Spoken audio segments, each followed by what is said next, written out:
The quiet cockpit before the storm. June 12, 2025.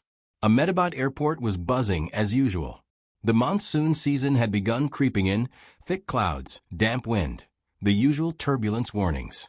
In the cockpit of Air India Flight 601, First Officer Clive Kunder sat rigidly upright. 27 years old. Barely 1,100 hours on Boeing 787s. His hands were steady, but his mind? Not so much. This was his first major long-haul co-pilot assignment since promotion.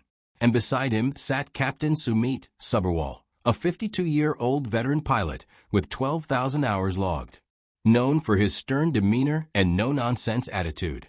Just do as I say. Don't try to impress me. That's what Sabharwal had told him before boarding. Clive nodded. But it stung. This was supposed to be his moment to prove himself, not just as a pilot, but as someone worthy of respect in a system that often saw younger officers as liabilities.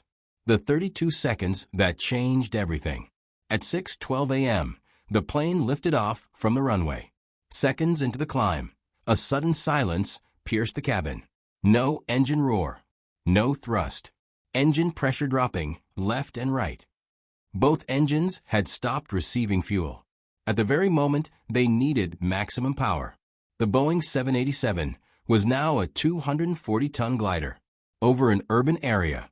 In the next 32 seconds, chaos unfolded. Emergency checklists. Switches toggled. Alarm screamed.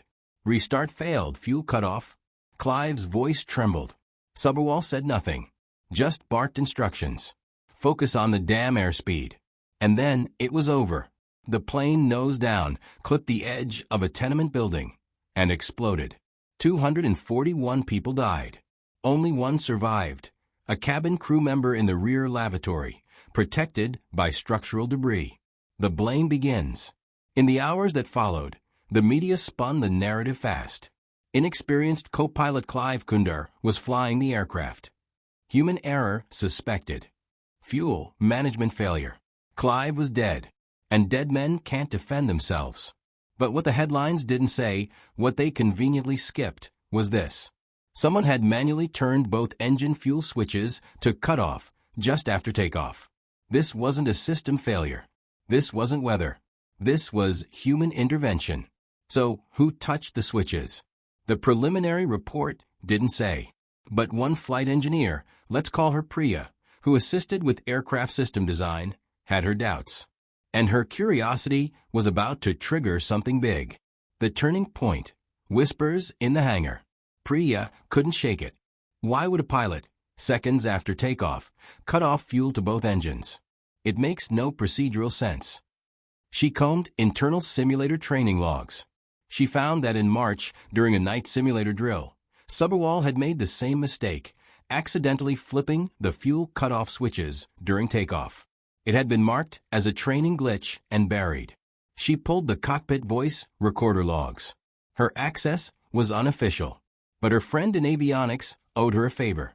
Sabharwal mutters, "Goddamn switches, what the hell did I?" He realized what he had done, but it was too late. Corporate silence and the internal cover-up. Priya took her findings to her manager. His face went white.